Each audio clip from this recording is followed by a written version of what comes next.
Good afternoon. So today's research topic we're going to explore is using a smartphone while walking, the cost of smartphone addiction proneness by Gabrielle Mura, Sylvia Senecal, Mark Fedette, Franco Laporte, and Jocelyn Fauber.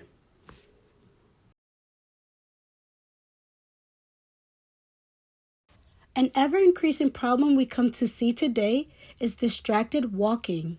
Studies have shown that using a smartphone while walking does not only impair attention, but it also increases the risk of accidents. Therefore, this study wanted to know if smartphone addiction proneness magnifies the risk of using a smartphone while walking. They proposed three hypotheses. The first state that if a person used their smartphone while walking, they predict that there will be a decrease in their walking performance. For the second, they wanted to test the relationship between smartphone usage and walking performances and the effect of smartphone addiction on both. Basically, they predict those who are more addicted to their smartphone will have lower walking performances when using a smartphone as they walk. For the third, they wanted to understand the arousal aspect. So they said those who were doing smartphone tasks while walking will lead to a higher arousal, which would then decrease walking performances. Participants were chosen to cover a range of smartphone conditions, under which the four conditions were a controlled condition where no smartphone use were given, an individual conversation condition,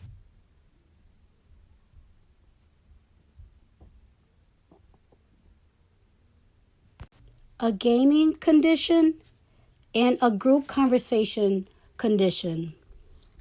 Walking performance was operationalized and measured by how many times the participant accurately recognized the direction of the stimuli, and also the number of times they missed the stimuli. Walking performance served as an agent for one's ability to safely perform mobile multitasking while walking.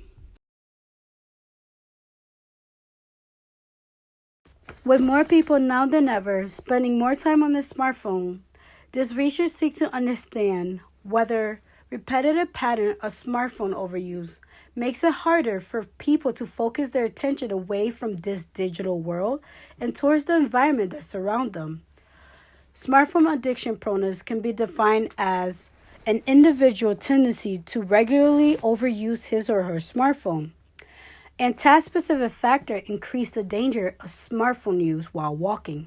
This was measured by observing the costs associated with switching from a smartphone task to a direction recognition task. I found this topic interesting because this study is relatable, not only to myself or my cohorts, but also to everyone in the world. Like many people, I find myself guilty of suddenly feeling the urge to pick up my phone whenever I felt a buzz, or even a notification, feeling like I need to figure out what is going on in the digital world or else I'll be left out. Probably ask yourself this. How many times have I given my friends a lame excuse that I was busy so I could just sit on my couch and look on Twitter feeds on Kevin Durant or watch sports? Or how many times I told myself, today I'm definitely going to go to bed at 10 p.m. no matter what. Got into bed, 10 to 4 hours later, I see myself still watching funny music videos or even chihuahuas dancing with a hat on. Yeah. We may think this is normal, but these are signs of overusage. Although there is not an official diagnosis for smartphone addiction, researchers believe it has a negative impact on mental health and productivity. Smartphone addiction is similar to behavior addiction in the sense that it may have similar characteristics. An individual may feel distress when away from their device or even if they don't have enough service. This is kind of like the feeling of withdrawal. And also it has an adverse effect on relationship in the sense that even though families may be together, people feel more disconnected due to the fact that there's a separation during connection time due to everybody being on their phone. And also there is a disproportionate amount of time and money used on smartphones. If a person might still think, how much harm can a tiny smartphone cause while walking? They should also understand that there is actually an increasing rate of pedestrian injury cases due to smartphone use.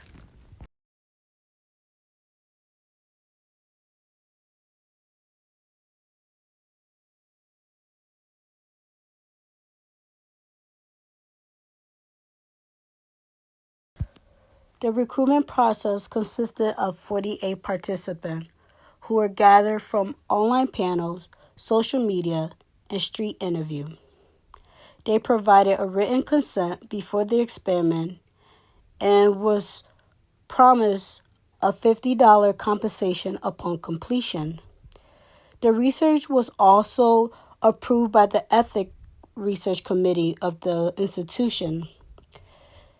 The participant had to self-report if they had any physical, mental, or any injuries or diagnosis that would impact their participation in a negative way. This was also to account for any external variable which would skew the result.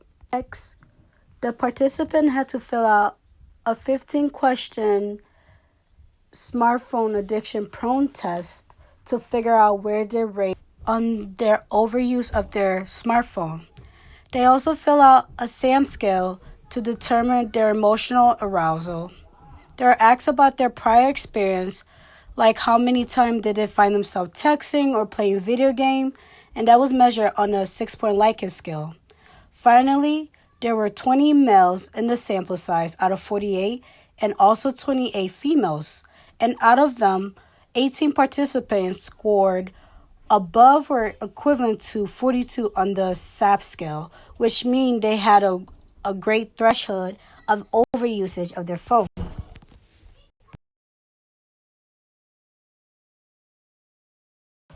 In each condition study, you can see the room had a treadmill for which the participant had to walk on for 0.8 mile per hour, a smartphone, iPhone 6 precisely. They all had to own this, and they had a projector which was on the screen to show the visual stimulus, in which there was a pointer that had direction, whether left or right, that they had to look at the time frame, and also two speakers to give them a auditory stimuli to look up when there was a stimulus up. In this section, four group was created.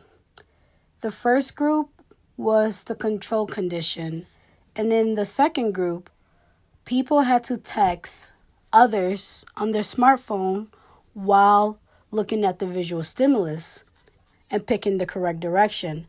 In the gaming group, the participant had to play Tetris, which is a time-consuming game and a mind concentration game, as they had to also look at the visual stimulus and pick the correct definition or direction, I meant. And then the last group, they had to have conversation with two or more people.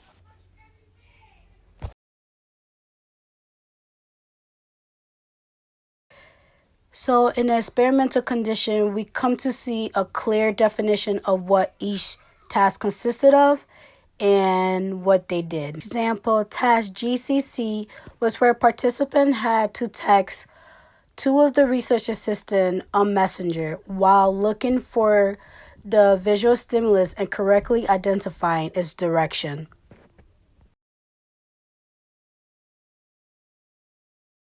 So in the experiment, there were 4 blocks that represented each condition. In one condition, there was 40 trials where for 17 seconds, the participant first walked on the treadmill. Then, an auditory cue was presented to notify the participant that a visual marker walker was coming up. So when they look upon the projection, they had to verbally state whether the direction of the walker was either left or right.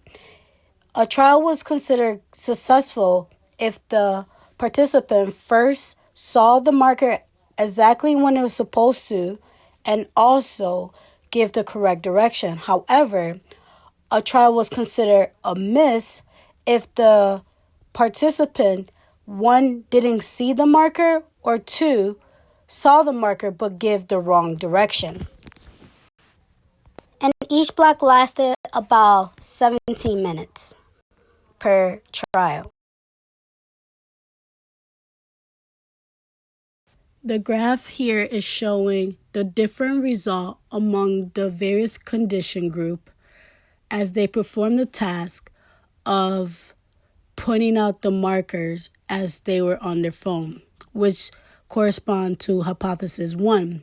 So overall, we can see that individuals who were in the group of texting had a lower accuracy level than the control group.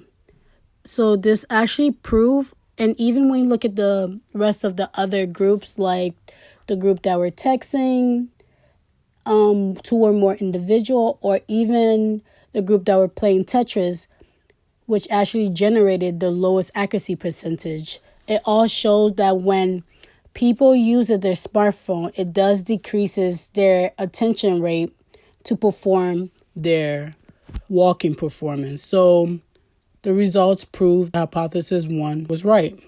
Good finding.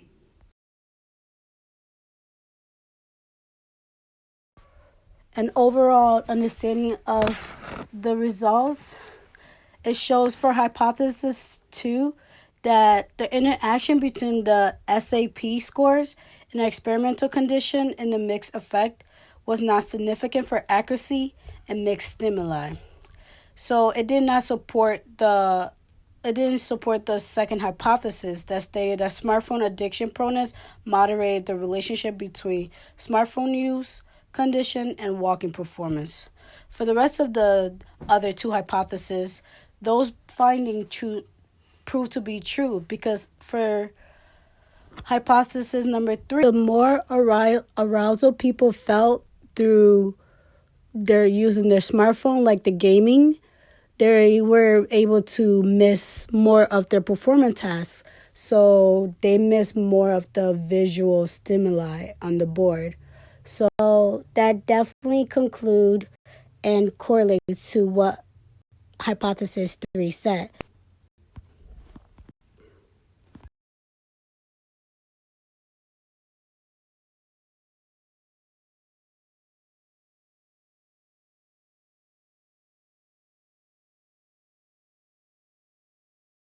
One of the limitations of the study is the environment, in a sense that it does not encompass all the potential representation of the real world. Like there are many more stimulus in the real world that people have to focus on than were given in the experimental study. So it's not that close to reality. Nevertheless, also participant may have felt less likely to pay attention to the stimulus on the board because they know they're in a safe environment and there's not really a direct danger. So they may have not taken it that seriously in missing it versus in real life. And even the way in which the cue, like since the Walker presentation was always preceded by an auditory cue, a missed stimuli represent a literal inability to switch tasks in under 2 seconds. It makes it hard to compare our result with other studies. So those were some limitations.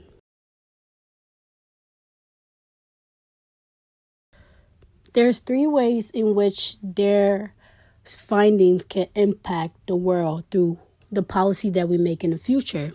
So it could impact in campaign for like candidates that want to run for presidency, or even running for like governor, or even within our own community like policymakers, as well as like the industry, the workforce industry.